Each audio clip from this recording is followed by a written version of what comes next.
The Mouse King, the Sugar Plum Fairy, the Land of Sweets. You know, we can only be talking about the holiday classic, The Nutcracker. It was first performed more than 100 years ago. And as Candace Gibson tells us, through the years, it's taken on quite a few looks. It's a familiar Christmas story. A girl, some menacing mice, and the toy that comes to life to save her, the Nutcracker. The popular ballet version of the tale is trotted out every Christmas season along with trees and decorations. But no two productions are alike. The Ballethnic company puts an urban spin on it. 19th century Germany, where the original story takes place, becomes 1940s Atlanta in an African-American home. And it's the girl who saves her Nutcracker prince. The Central Florida Ballet taps the special effects crews of nearby Universal Studios to sprinkle its production with pyrotechnics, while the Atlanta Ballet takes the traditional approach.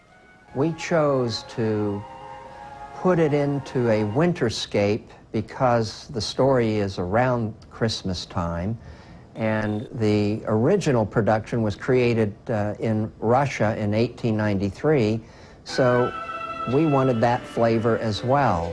So we have a very lush, stylized production with Russian costumes and settings.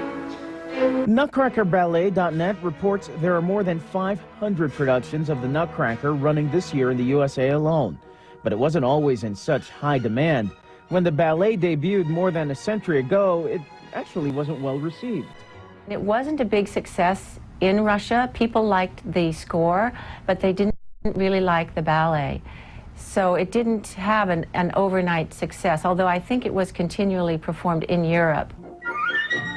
That changed after the show migrated to the U.S. in the 1940s. The first complete U.S. version, staged in 1944 by the San Francisco Ballet, faced some limitations that were imposed by the times.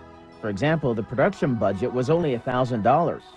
The dancers themselves stood in wartime ration lines to purchase fabric for the production, and many things were bought from the Goodwill, the rhinestones and all the flowers. I think that bill came to about $5. That little production was a big hit. Later, San Francisco Ballet director Lou Christensen shaped the show into what it is today.